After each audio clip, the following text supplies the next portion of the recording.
Ons lees die oordenking vir die 7de Maart uit die Here is my herder met die vriendelike vergunning van Lizet Marie. Die opskrif by vandag se oordenking is kuddedier. Ons teksvers kom uit Hebreërs 12 vers 1.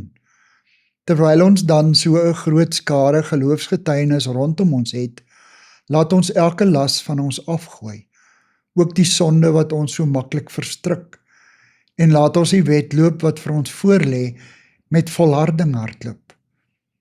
Gewoonlik hou mense daarvan om in groepe saam te kom vir 'n gemeenskaplike doel. Ons sing in kore, ons woon groot sportbyeenkomste by, hou bazaars of besoek teaters, of neem deel aan kultuurfeeste. Ons sit saam met medegelowiges in die gewyde ruimte van 'n kerkgebou. Om deel van 'n groep te voel is belangrik. Deur ander mense se teenwoordigheid word jy versterk en dikwels geïnspireer om uit jou eie klein wêreld te tree. 'n Mens word verryk deur die teenwoordigheid van ander wat dieselfde belange deel of dieselfde doel nastreef. Saam wees bou aan verhoudinge. Dit versterk die gevoel van ek behoort. Medegelowiges spoor mekaar dikwels aan om te volhard, al gaan dit swaar. Die groep se ondersteuning is dikwels onmisbaar en help ons in ons geestelike groei. Dis ewe belangrik om te kan terugkeer na ons eie huis en binnekamer. Die versterking wat ons kry deur ons gesamentlike aanbidding moet verinnig. Dit gebeur wanneer ons alleen tyd met ons hemelse Vader spandeer.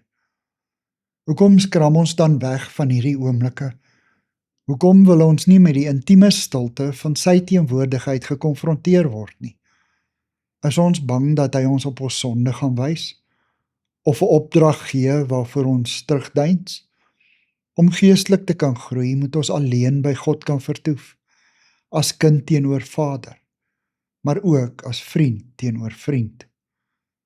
Baie dankie vir die stilte van u teenwoordigheid, Here. Amen. Dankie vir die saamkuier. Ek deel Lizet se kontakbesonderhede in die inligtingsparagraaf van die kanaal. Daar is ook skakels na voorlesings van Lizet se ander publikasies wat hier beskikbaar is.